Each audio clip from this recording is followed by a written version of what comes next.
ہر طرح کی حمد و ثنا اور تمام تر عظمت و بڑائی صرف اللہ سبحانہ کو زیبا اور لائق ہے، جو سارے جہان کا خالق و مالک، مدبر و متصرف اور منتظم ہے، جو سب پر مہربان، ہر وقت مہربان ہے، جو انصاف کے دن کا مالک بھی ہے۔ اے اللہ، آپ ہی کی ہم سب عبادت کرتے ہیں اور کرتے رہیں گے، اور آپ ہی سے ہم سب مدد مانگتے ہیں اور مانگتے رہیں گے۔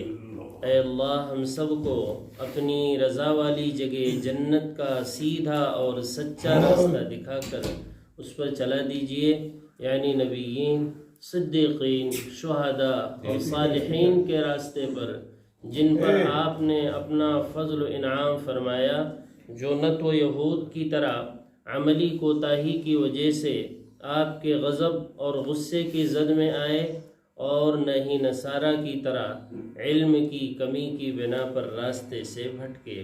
آمین۔ اے اللہ، ہماری اس دعا کو قبول فرما لیجیے۔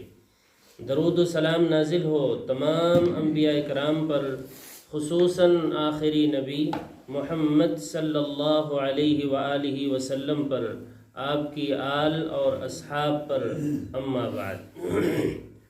فأعوذ باللہ من الشیطان الرجیم، بسم اللہ الرحمن الرحیم۔ سنريهم آياتنا في الآفاق وفي أنفسهم حتى يتبين لهم أنه الحق، أولم يكف بربك أنه على كل شيء شهيد، ألا إنه في مرية من لقاء ربهم، ألا إنه بكل شيء محيط۔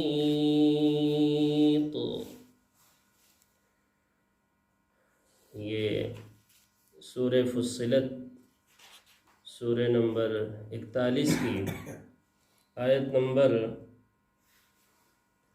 53 سے لے کر 54 تک، 53 اور 54 دو آیتیں ہیں آخر کی، اس کا ترجمہ باقی رہ گیا تھا۔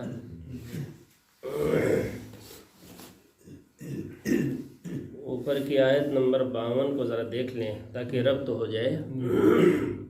اللہ تعالیٰ نے فرمایا تھا، قل، اے پیغمبر، آپ کہہ دیجئے۔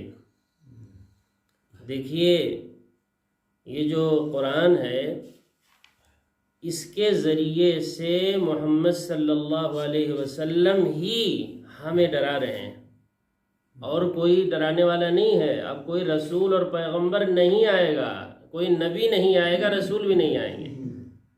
جو رسول آخر میں آئے محمد صلی اللہ علیہ وسلم، وہی اس کے ذریعے سے ہمیں ڈرا رہے ہیں۔ اگر آج بھی وہ ہوتے تو اسی کے ذریعے سے ڈراتے، یہی باتیں وہ کرتے۔ اسی لیے کہ آپ کو کیا کہا جاتا ہے، قل، آپ کہیے۔ کیا کہیے؟ آگے والی بات ہے جو کہہ دی، آگے والی بات بتائی گئی نا، آپ کہیے۔ ایک ایک بات اللہ تعالیٰ نے جو کہنا تھا محمد صلی اللہ علیہ وسلم کو، وہ اس میں بتا دیا ہے۔ جو لاریب بات آپ نے کہی ہے وہ یہی بات ہے بھائی، اور کوئی بات نہیں ہے۔ بہت واضح میں باتیں کرتا ہوں، اس میں پوشیدگی نہیں ہے۔ اگر محمد صلی اللہ علیہ وسلم آج ہوتے دنیا میں تو آپ یہی باتیں کہتے جو اللہ آپ سے کہلوا رہے ہیں۔ قل، آپ کہہ دیجئے۔ کیا کہیے؟ اگلی بات بتائے، یہ کہیے۔ سورۃ الانعام میں یہ بات گزر چکی ہے، پارہ 7 کے اندر شروعات میں،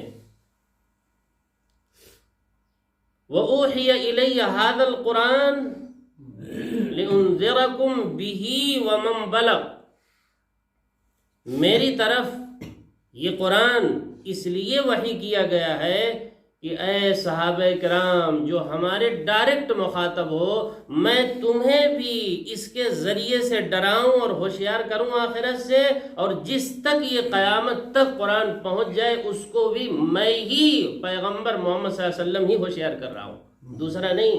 دوسرا پیغمبر بھی نہیں آئے گا تو ہوشیار کہاں سے کرے گا؟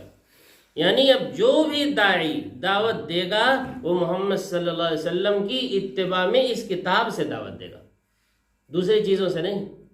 فذکر بالقرآن، اے پیغمبر اب آپ کا جو واعظ ہوگا، جو تقریر ہوگی وہ اس قرآن سے ہوگی، واعظ جو ہوگا اس قرآن سے ہوگا۔ فذکر بالقرآن، قرآن کے ذریعے سے آپ واعظ کیجئے، تقریر کیجئے۔ بہت اہم بات ہے یہ جو آیت جو ابھی ہم نے پڑھی سورۃ الانعام کی، بہت اہم ہے۔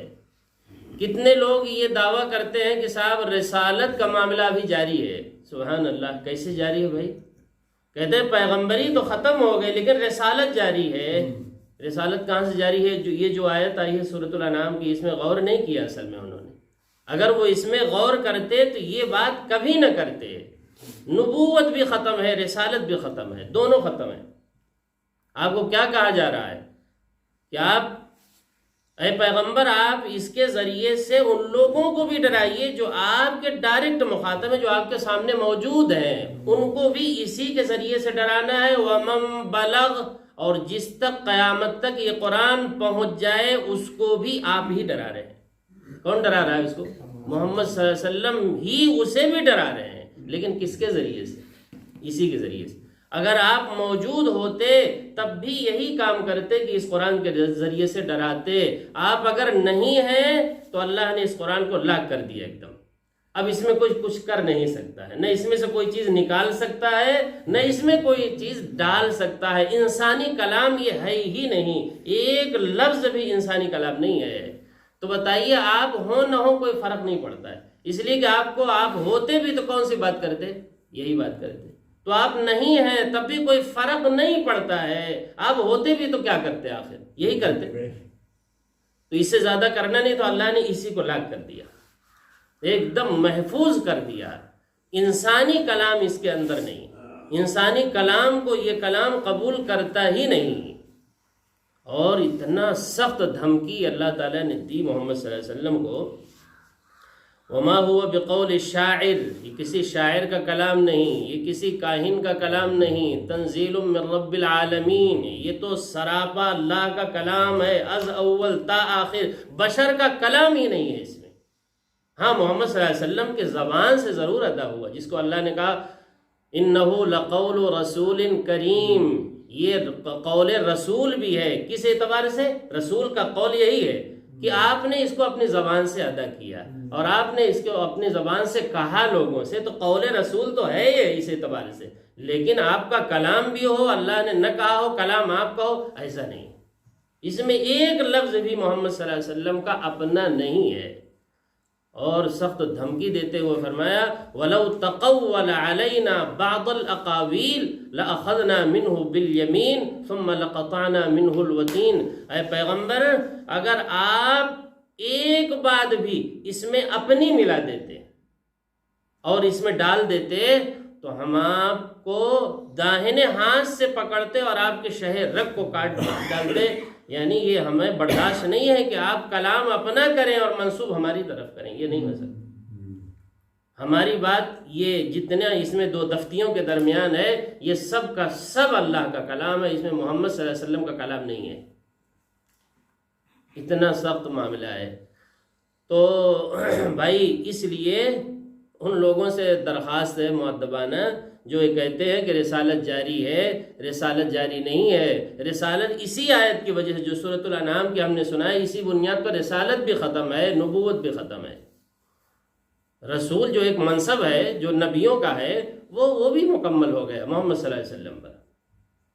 وہ ایک اصطلاح ہے رسول۔ ہاں لغوی معنی میں رسول معنی پہنچانا بات کو، اس اعتبار سے ضرور ہم آپ بھی رسول ہیں بھائی۔ وہ جو ڈاکیہ پہنچاتا ہے وہ بھی رسول ہے، رسول معنی پہنچانے والا، بات کو پہنچانے والا، خط پہنچانے والا، وہ رسول ہوتا ہے۔ تو اس لغوی اعتبار سے تو ٹھیک ہے آپ کہہ سکتے ہیں، لیکن اصطلاحی معنی میں اللہ نے جو ایک منصب رکھا تھا وہ مکمل ہو گیا ہر اعتبار سے، اسی آیت کی وجہ سے۔ اچھا اللہ تعالیٰ نے اس آیت میں فرمایا، آیت نمبر 52 میں، قل، اے پیغمبر آپ کہیے، ارأیتم، لوگو تمہارا کیا خیال ہے، اے وہ لوگ جو ڈائریکٹ مخاطب ہیں، اصل گفتگو تو انہی سے ہو رہی ہے نا، انڈائریکٹ ہم سے بھی ہو رہی ہے، قیامت تک تمام لوگوں سے ہو رہی ہے، لیکن ڈائریکٹ جس سے کہا جا رہا ہے کہیے، تو آپ ڈائریکٹ کس کو کہہ رہے ہیں؟ کفار مکہ کو، یا جو صحابہ کرام ہیں جنہوں نے بات کو مان لیا ان سے آپ ڈائریکٹ کہہ رہے ہیں۔ ارأیتم، کیا خیال ہے تمہارا، ان کان من عند اللہ، تم تو یہ کہتے ہو کہ یہ بشر کا کلام ہے، یہ محمد کا کلام ہے، اگر یہ اللہ کا کلام نکل آیا، ثم کفرتم بھی، اور تم نے اس کا کفر کر دیا، یعنی یہ ہو گیا اللہ کا کلام، کل قیامت میں کس کا کلام نکلا ہے؟ اللہ کا، اور تمہارا حال کیا ہے؟ ثم کفرتم بھی، تم اس کو اللہ کا کلام ماننے کے لیے تیار نہیں بلکہ اس کا کفر کیے بیٹھے ہو، اور نکل آیا اللہ کا کلام۔ تو بتاؤ، من اضل ممن هو فی شقاق بعید، اس سے زیادہ کائنات میں کون گمراہ ہوگا جو اللہ کا کلام قرآن کو نہ مانے جبکہ یہ اللہ کا کلام ہے، اور وہ اللہ کا کلام مانتا نہیں ہے، چاہے وہ اپنے عمل سے نہیں مانتا ہے، چاہے وہ اپنے قول سے نہیں مانتا ہے، وہ اللہ کا کلام نہیں مانتا ہے۔ تو بتاؤ کائنات میں اس سے زیادہ بھٹکا ہوا اور گمراہ کوئی اور ہو سکتا ہے؟ کوئی نہیں۔ من اضل، کون اس سے زیادہ بھٹکا ہوا ہے؟ ممن هو فی شقاق بعید، جو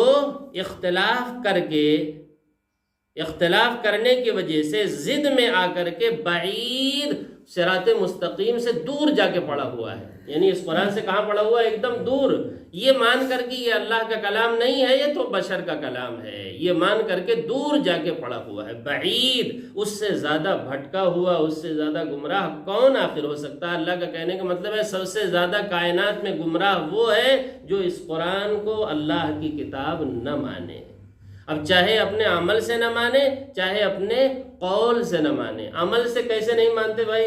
جیسے آج کے مسلمان ہیں، اس کی طرف کہاں رخ کر رہے ہیں؟ اس سے کہاں ہدایت لے رہے ہیں؟ اس سے دور دور بھاگتے ہیں۔ اور صحیح بات تو یہ آپ خود سوچئے، جب آپ اسے ہدایت کے لیے اٹھاتے ہیں، سوچتے ہیں اس کا ترجمہ پڑھیں اور اس کے معنی پڑھیں، تو ہاتھ کانپتے ہیں لوگوں، عوام کے۔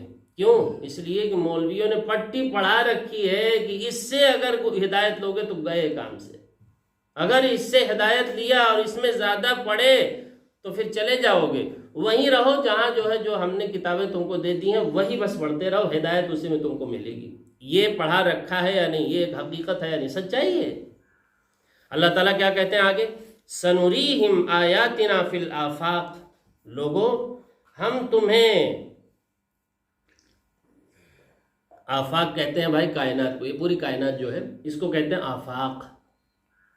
سنوریہم، ہم عنقریب انہیں دکھائیں گے، جو لوگ قرآن کا انکار کرتے ہیں ہم انہیں دکھائیں گے۔ کیا دکھائیں گے؟ آیاتنا، اپنی آیتیں دکھائیں گے، اپنی نشانیاں دکھائیں گے کائنات میں۔ کہاں دکھائیں گے؟ اس قرآن میں۔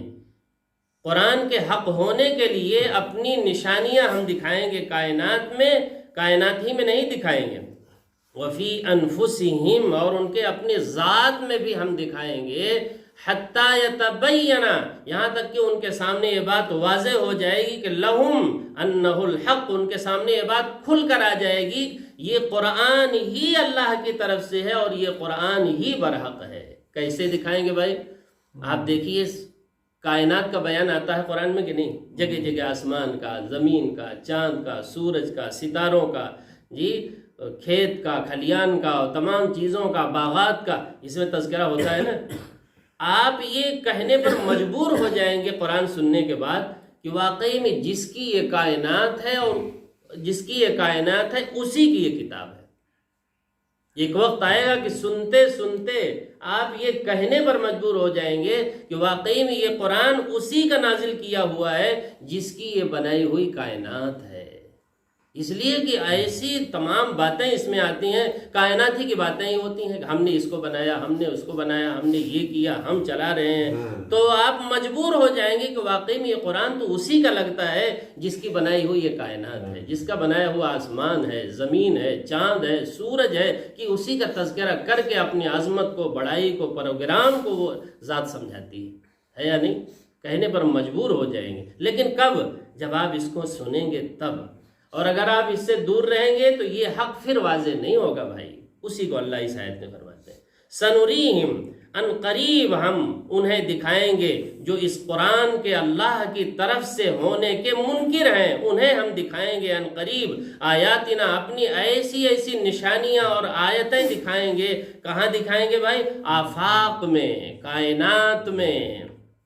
وفی انفسہم، اور ان کے اپنے اندر بھی نشانیاں دکھائیں گے. دیکھیے اللہ تعالیٰ انسان کے ذات کے بارے میں بھی تذکرہ کرتے ہیں کہ نہیں؟ کس سے پیدا کیا؟ نطفہ، علقہ، مضغہ، اور کیسے کیسے ہم ان کو پیدا کیا اور کیسے کیسے لے کر یہاں تک ہم نے پہنچایا. فی الآفاق وفی انفسہم، اور ان کے اپنے ذات میں بھی دکھائیں گے. حتی یتبین لہم انہ الحق، یہاں تک کہ ان کے سامنے یہ بات واضح ہو جائے گی. بیان، یتبین مانے بیان ہو جائے گی، واضح ہو جائے گی، کھل کر سامنے آ جائے گی ان کے سامنے جو اس قرآن کے اللہ کی طرف سے ہونے کے منکر ہیں. ان کے سامنے یہ بات واضح ہو جائے گی انہ الحق، یہ قرآن بالکل برحق ہے اور اللہ کی طرف سے ہے. یہ بات ان کے سامنے واضح ہو جائے گی. اولم یکفی بربک انہ علی کل شیء شہید، کیا ان کے لیے کافی نہیں ہے؟ اولم یکفی، کیا کافی نہیں ہے؟ بربک، تیرے رب کی گواہی، تیرے رب کی گواہی دینا کافی نہیں ہے؟ یا تیرا رب کافی نہیں ہے اس بات پر کہ وہ ہر چیز پر گواہ ہے؟ کیا تیرا رب ہر چیز پر گواہ ہونے کے اعتبار سے کافی نہیں ہے؟ بھائی اگر کسی چیز کے لیے گواہی کس کی طرف سے آ جائے؟ اللہ کی طرف سے آ جائے گواہی، تو اب کسی کی گواہی کی ضرورت ہے؟ اللہ خود گواہی دے رہا ہے کہ یہ قرآن کس کی طرف سے ہے؟ اللہ کی طرف سے ہے. اس میں انسانی کلام کی آمیزش اور ملاوٹ نہیں ہے. یہ از اول تا آخر یہ سراپا اللہ ہی کا کلام ہے، کسی بشر کا کلام یہ نہیں ہے. تو کیا تیرے رب کی گواہی کافی نہیں ہے؟ تیرا رب گواہی دے رہا ہے کہ یہ قرآن کس کی طرف سے ہے؟ اللہ کی طرف سے ہے. ہر چیز پر وہ گواہ ہے، اور اس چیز پر بھی وہ گواہی دیتا ہے کہ یہ قرآن سراپا اللہ کی طرف سے ہے، کسی بشر کا یہ کلام نہیں ہے. اللہ کی گواہی کافی ہے. سورۃ الانعام میں یہ بھی فرمایا قل ای شیء اکبر شہادہ، اے پیغمبر آپ کہیے لوگوں سے سب سے بڑی شہادت اور گواہی کس کی ہے؟ سب سے بڑی گواہی. پھر لوگوں کو آپ خود بتا دیجئے، قل، آپ کہیے اللہ. سب سے بڑی گواہی کس کی ہے بھائی؟ اللہ کی. اگر کسی بات پر اللہ گواہی دے دے تو پھر کسی کے گواہی کی ضرورت نہیں ہے. مثلا محمد صلی اللہ علیہ وسلم پیغمبر ہیں، سچے رسول ہیں. اب عرب کے لوگ کفار مکہ گواہی نہیں دے رہے ہیں تو ہے محمد صلی اللہ علیہ وسلم کوئی فکر کی ضرورت نہیں. اللہ گواہی دے رہا ہے نا، شہید بینی و بینکم، میرے اور تمہارے درمیان اے لوگو اللہ گواہ ہے کہ میں سچا رسول ہوں. تم گواہی نہیں بھی دیتے ہو، پوری کائنات اگر گواہی نہ دے تو کوئی فرق پڑنے والا نہیں ہے، میں تو ہوں ہی رسول. بھائی ابراہیم علیہ السلام کی گواہی دینے والے کتنے لوگ تھے جن کو اللہ نے اپنے بعد والوں کے لیے امام بنا دیا، اپنے بعد والوں کے لیے، حتیٰ کہ محمد صلی اللہ علیہ وسلم کو بھی کیا کہا گیا کہ آپ کو بھی ملت ابراہیمی کی پیروی کرنی ہے. یہ کہا گیا نا 14ویں پارے کے آخر میں، یہی کہا گیا کہ اے پیغمبر اب آپ کو بھی کس کی اتباع کرنی ہے؟ ملت ابراہیمی کی اتباع کرنی ہے، اس لیے کہ ہم نے ابراہیم کو انی جاعلک للناس اماما پہلے پارے میں فرمایا کہ اے ابراہیم ہم اب تجھے پوری کائنات کے لیے، قیامت تک آنے والوں کے لیے امام اب تجھے بناتے ہیں. امام الموحدین، توحید کے سب سے بڑے علم بردار کون ہے؟ ابراہیم علیہ السلام. لیکن سوچیے کہ ان پر ایمان لانے والے کتنے تھے؟ جہاں وہ دعوت شروع کیے، ان کے والد اور تمام جو واقعات پیش آئے بتوں کے توڑنے کے، وہاں ان پر ایمان لانے والے کتنے لوگ تھے؟ ایک بھی نہیں تھا. لیکن کیا فرق پڑا؟ کچھ فرق پڑتا ہے؟ کچھ بھی نہیں. اللہ گواہ ہے ان کی رسالت پر، وہ سب سے بڑی گواہی ہے. اللہ کی گواہی کے بعد کسی کی گواہی کی ضرورت ہی نہیں ہے. اسی کو اللہ کہتے ہیں اولم یکفی بربک، کیا تیرے رب کی گواہی کافی نہیں ہے ہر چیز پر؟ اور یہ اس چیز پر خاص طور سے کہ یہ قرآن کس کی طرف سے ہے بھائی؟ اللہ کی طرف سے۔ اللہ خود گواہی دے رہا ہے۔ اب کوئی کائنات میں گواہی دے یا نہ دے کوئی فرق نہیں پڑتا ہے، سب سے بڑا گواہ تو اللہ ہے، وہ گواہی دے رہا ہے کہ یہ قرآن اللہ کی طرف سے ہے۔ الا، یہ بڑی اہم بات۔ الا کا مطلب ہے، ذرا توجہ سے سنو بات کو۔ الا آتا ہے عربی میں کس کے لیے بھائی؟ جھنجھوڑنے کے لیے۔ اگر کوئی سو رہا ہو تو وہ جگ جائے اور جگ کر یہ بات سنے۔ الا، ذرا توجہ سے بات کو سنو۔ انہم فی مریۃ من لقاء ربہم، یہ جو لوگ ہیں نا آپ کے سامنے ہے پیغمبر، دراصل یہ اپنے رب کی ملاقات میں ہی شک کیے ہوئے ہیں۔ ان کو جو شک پڑا ہوا ہے ان کو تو اسی میں شک ہے کہ ہم دوبارہ اٹھیں گے بھی کہ نہیں، اس میں ہی شک ہے۔ حساب و کتاب ہوگا یا نہیں، اس میں شک ہے۔ جنت و جہنم ہے بھی یا نہیں، اس میں شک ہے۔ یہ جو ترجمہ ہے من لقاء رب، اپنے رب سے ملاقات کا معنی کیا ہے؟ معنی یہ ہے کہ آخرت کے جتنے بھی مراحل ہیں، مرتبے ہیں، ان سب کے اندر ان کو کیا ہے؟ شک ہے۔ اسی وجہ سے اس قرآن کو نہیں مانتے۔ جس دن ان کو یقین ہو جائے گا کہ آخرت برحق ہے تو اس قرآن کو ماننے لگ جائیں گے۔ ان کو اصل میں یقین ہی نہیں ہے، اپنے رب کی ملاقات ہی میں شک ہے کہ رب سے ملنا بھی ہے نہیں۔ وہ تو زندگی صرف اسی کو سمجھتے ہیں۔ کیا کہتے تھے وہ؟ ان ہی الا حیاتنا الدنیا نموت ونحیا وما نحن بمبعوثین، زندگی بس یہی ہے، آئے کھائے بس زندگی گزارے اور مر گئے، ختم، کہاں دوبارہ اٹھایا جائے گا، یہ سمجھتے ہیں۔ اسی لیے آپ کی بات ماننے کے لیے تیار نہیں ہے۔ آپ کی بات پورے طور سے یہ مانتے جب ان کا ایمان کس پر ہوتا؟ آخرت پر ہوتا، اللہ سے ملاقات پر ہوتا، حساب و کتاب پر ہوتا، جنت اور جہنم پر ہوتا، تو آپ کی بات مانتے اور قرآن کی بات مانتے۔ اللہ، ذرا توجہ سے سننا اس بات کو۔ بیماری اصل کہاں سے ہے؟ اصل بیماری ہے، واقعی میں اصل بیماری ہے۔ جاتے ہیں لوگ کہنے کے لیے کہ بھیا آخرت کی تیاری کر لو، کچھ جو ہے کر لو، تو لوگ آتے ہیں؟ نہیں آتے۔ کیوں نہیں آتے؟ اس لیے کہ ان کو شک ہے کہ پتہ نہیں یہ ہے بھی سچ یا نہیں۔ یہاں سے یہ ہے اصل بیماری۔ اللہ، ذرا غور سے سننا۔ انہم فی مریۃ من لقاء ربہم، یقینی طور سے یہ سب لوگ جو جن کو آپ دعوت توحید دے رہے ہیں، وہ سب دراصل اپنے رب کی ملاقات کی طرف سے مریا میں ہے، شک میں ہے، الجھن میں ہے۔ پتہ نہیں یہ حق ہے بھی یا نہیں۔ رب سے جو ملاقات کی بات کی جا رہی ہے، مرنے کے بعد والی زندگی جو بتائی جا رہی ہے، وہ حق ہے بھی یا نہیں۔ پتہ نہیں حساب و کتاب ہے حق یا نہیں۔ جنت و جہنم کی بات کی جاتی ہے، وہ سچ ہے بھی یا نہیں، اس کی طرف سے شک میں ہے۔ یہ ہے اصل مرض۔ یہ مرض جب دور ہوگا اور آخرت کا کامل یقین ہوگا تو اس قرآن کی ساری باتوں کا یقین پھر انسان کو آ جائے گا۔ الا، یہ بات بھی ذرا توجہ سے پھر سن لو۔ انہ بکل شیء محیط، اللہ رب العزت ہر شے کو احاطہ کیے ہوئے، گھیرے ہوئے۔ اللہ کا علم اور اللہ کی قدرت نے ہر چیز کو گھیر رکھا ہے۔ اللہ کے علم سے کوئی چیز باہر نہیں ہے اور اللہ کی قدرت کاملہ سے بھی کوئی چیز باہر نہیں ہے۔ اللہ ہر چیز پر کامل قدرت بھی رکھتا ہے اور ہر چیز کے بارے میں کامل علم بھی رکھتا ہے۔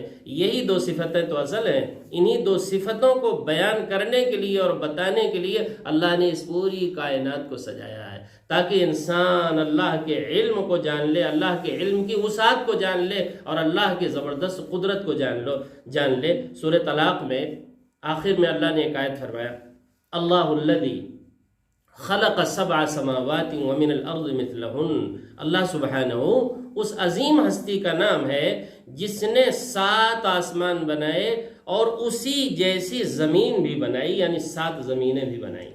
اور اللہ نے کیسے بنایا ہے وہ اللہ ہی دیکھ رہا ہے، اللہ ہی جانتا ہے۔ ہم کو تو ایک ہی آسمان نظر آتا ہے، لیکن جگہ جگہ اللہ نے کتنے آسمانوں کو تذکرہ، کس نے آسمانوں کو تذکرہ کیا بھائی؟ 7 آسمانوں کا۔ لہذا ہمیں کامل یقین ہے کہ آسمان 7 ہیں، اور اللہ نے کہا اسی جیسی زمین بھی ہے، یعنی 7 زمینیں بھی ہیں، تو ہمیں اس کا بھی یقین ہے۔ کیسے بنایا وہ اللہ جانے، لیکن 7 زمینیں بھی ہیں۔ ہم چاہے جتنا جو ہے دور چلے جائیں زمین کو پھاڑتے ہوئے، کھودتے ہوئے، ہم ایک زمین کو پار نہیں کر سکتے۔ ایک زمین کی مخلوق دوسری زمین تک پہنچ نہیں سکتی ہے، جیسے ایک آسمان کی مخلوق دوسرے آسمان تک نہیں پہنچ سکتی ہے۔ جو فرشتے جس آسمان پر اللہ نے ان کو رکھا ہے وہیں وہ رہیں گے، چاہے جتنا بلندی پر وہ اڑ جائے۔ تو فرمایا کہ ہم نے 7 آسمان بنائے اور 7 زمینیں بنائیں. کیوں بنایا؟ وہ وجہ اللہ نے بتایا. لِتَعْلَمُوا ان اللہ علی کل شیء قدیر وان اللہ قد احاط بکل شیء علما، تاکہ لوگوں تمہیں پتہ چل جائے کہ اللہ کا علم کتنا وسیع ہے اور اللہ کی قدرت کتنی زبردست ہے. اتنی بڑی کائنات اس نے بنایا، اپنی قدرت سے بنایا، اپنے علم سے بنایا. ہر شے کے بارے میں جس کو اس نے بنایا ہے کائنات میں، اور کائنات کی تمام چیزوں کو اسی نے بنایا ہے، کسی اور نے نہیں بنایا ہے. تمام چیزوں کو اکیلے کس نے بنایا ہے؟ اللہ نے بنایا ہے، تاکہ تمہیں پتہ چل جائے کہ اللہ کیسا کامل العلم ہے اور کیسا کامل القدرت والی ذات ہے. کتنا زبردست اس کا علم ہے کہ ہر شے، کتنی بڑی کائنات بنائی اس نے. بھئی آسمان زمین کتنا بڑا جہان بنایا ہے نا، اور اس کا علم تمام شے کو محیط ہے، گھیرے ہوئے ہے، اور اس کی قدرت بھی تمام شے کو محیط ہے. لہذا یہ آخرت کا انکار کر کے آخر کہاں جائیں گے؟ آنا تو ان کو کہاں ہے بھائی؟ ہمارے ہی پاس ہے. انکار کرے یا اقرار کرے، آنا ہمارے ہی پاس ہے. تیاری کرے کوئی نہ کرے، کسی چیز کے برحق ہونے کے لیے کسی کا ماننا نہ ماننے سے کوئی فرق نہیں پڑتا ہے. ایک آدمی آخرت کو نہیں مانتا ہے تو کیا آخرت جھوٹ ہو جائے گی بھائی؟ نہیں، آخرت تو برحق ہے، آنا ان کو یہی ہے. الا انہ بکل شیء محیط. ذرا غور سے سنو، بے شک اللہ رب العزت کا علم ہر شے کو محیط ہے، گھیرے ہوئے. اللہ کی قدرت بھی اور اللہ کا علم بھی. اللہ تعالیٰ سے دعا ہے کہ قرآنی باتوں کو پوری توجہ کے ساتھ، عظمت کے ساتھ، محبت کے ساتھ سننے کی، سمجھنے کی، اور پھر اس پر اخلاص کے ساتھ عمل کرنے کی توفیق عطا فرمائے. جب تک زندہ رکھے صحیح ایمان صحیح اسلام پر زندہ رکھے، جب موت آئے تو صحیح ایمان صحیح اسلام پر موت آئے. سبحانک اللہم و بحمدک اشہد ان لا الہ الا انت استغفرک و اتوب الیک.